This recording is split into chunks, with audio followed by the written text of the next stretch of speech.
A warm and sincere greeting to all the divisions represented in this meeting from the Inter-American Division and its Stewardship Ministry. I am pleased to inform you that during the quinquennium 2020 to 2025, we have experienced 5 unique years in our division's territory, which may have marked us forever, but above all, allowed us to see, as few times before, the grace, love, and protection of God for each of His children and for His beloved and precious church. Who would have thought that in a quinquennium in which we had to face a global health crisis with the COVID pandemic, and as a result of this, also confront an economic and emotional crisis that impacted all our countries and millions of people, including our church members, it would also be a quinquennium in which the church, specifically in its financial area, would experience a growth in tithes and offerings that we have not seen in recent decades of greater stability, comparatively. As an example of what I just said, I share that, regarding tithes, our division grew by an average of 7.6% annually in the past 5 years. In offerings, the growth percentage for the quinquennium was also 8.2%, and we finished with an average ratio between tithes and offerings of 36%. Colleagues, it is not possible to attribute these results to anything other than the blessing, guidance, and power of God working in our territory. And therefore, before all of you, we glorify His name. Now, allow me to dedicate the rest of this report to sharing with you some of the vision that the Lord is giving us for the years ahead, a vision that keeps us in prayer and very enthusiastic in Inter-America. First, the Inter-American Division has decided to continue working through an integrated financial strategy for the quinquennium 2025 to 2030. The title and motto of this work plan will be Connecting Generosity with the Mission, and it contains the main emphasis, growth parameters, strategic initiatives, and the programs, materials, and events designed to accompany and assist in everything related to the financial realm, to the unions, local fields, and congregations in our territory. Let's say something about the most relevant themes contained in the motto we have chosen for our department, which are 3. 1. Connecting aims to convey the idea that we will not just sit back waiting for things to happen, but that we want to be intentionally instruments in the hands of God so that He can bring His will to pass through us. We will go wherever there is someone who can exercise generosity and present them with opportunities to demonstrate it in the mission. Thus, we will educate, motivate, encourage, correct, explain, inform, and do everything possible to ensure that generosity and mission intersect. 2. Generosity refers to our belief that wherever there is a church member or friend, there is potential for generosity.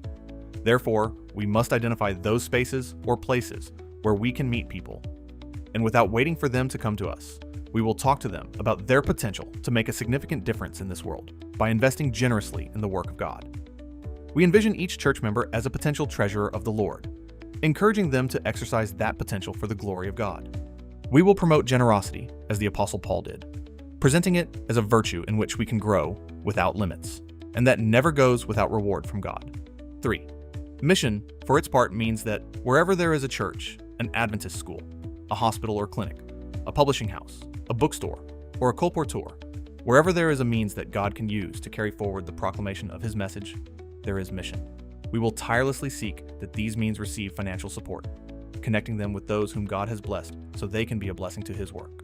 The mission is God's work, and it must have sufficient funds to be carried out. In fact, it must have at its disposal a solid financial system. And that is the task the church has given us, to diligently resource the mission. The integrated financial strategy means that all departments and services related to the financial system, namely treasury, stewardship, auditing, and fiduciary division services, and technology, will work together to execute a unified financial strategy while respecting the function and nature of each department or service of the church. We have defined 3 issues that will be priorities for the financial work in the next 5 years. These 3 priorities are connected with the 4 strategic issues of our division. The 3 priorities are participation, integration, evaluation.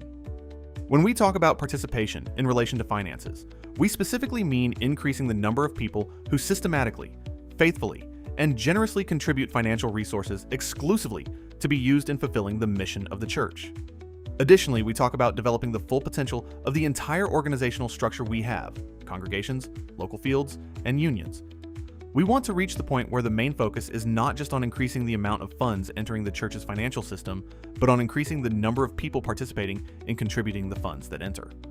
On the other hand, when we talk about emphasizing integration as a main strategy to achieve greater participation, we are thinking about integrating in 3 major aspects. 1. Financial integration. 2. Technological integration. And 3. human integration. And we want to accompany all the above with a systematic evaluation plan that aligns with the objectives of our work plan. In short, during the quinquennium 2025 to 2030, as the Stewardship Ministry, we have some outstanding goals. 1.